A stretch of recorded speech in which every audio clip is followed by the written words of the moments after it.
Brijesh Kumar tribunal కృష్ణానది మిగులు జలాలు ఉపయోగించుకోవడంలో ఉమ్మడి ఆంధ్రప్రదేశ్కు అన్యాయం చేసిందని మాజీ ముఖ్యమంత్రి కిరణ్ కుమార్ రెడ్డి వ్యాఖ్యానించారు. ఎగువ రాష్ట్రాలు దయతలిస్తే తప్ప ఏపీ, తెలంగాణకు నీళ్లు రావని ఇప్పటికైనా ఇరు రాష్ట్రాల సీఎంలు నీటి వనరుల కోసం కలిసి పోరాటం చెయ్యాలి అని సూచించారు.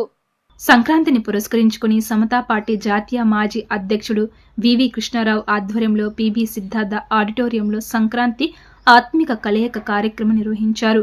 ఈ కార్యక్రమానికి వివిధ పార్టీల నాయకులతో పాటు ప్రముఖులు, ప్రజా సంఘాలు ప్రతినిధులు హాజరయ్యారు.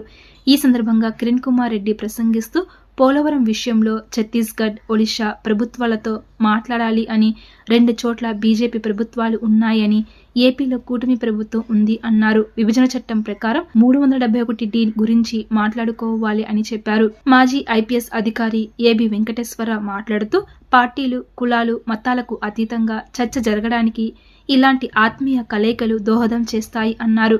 సిపిఆర్ రాష్ట్ర కార్యదర్శి రామకృష్ణ మాట్లాడుతూ అభివృద్ధి కోసం రాజధాని అమరావతిని అభివృద్ధి చెయ్యాలి అని, పోలవరం నిర్మాణం పూర్తి చెయ్యాలి అన్నారు.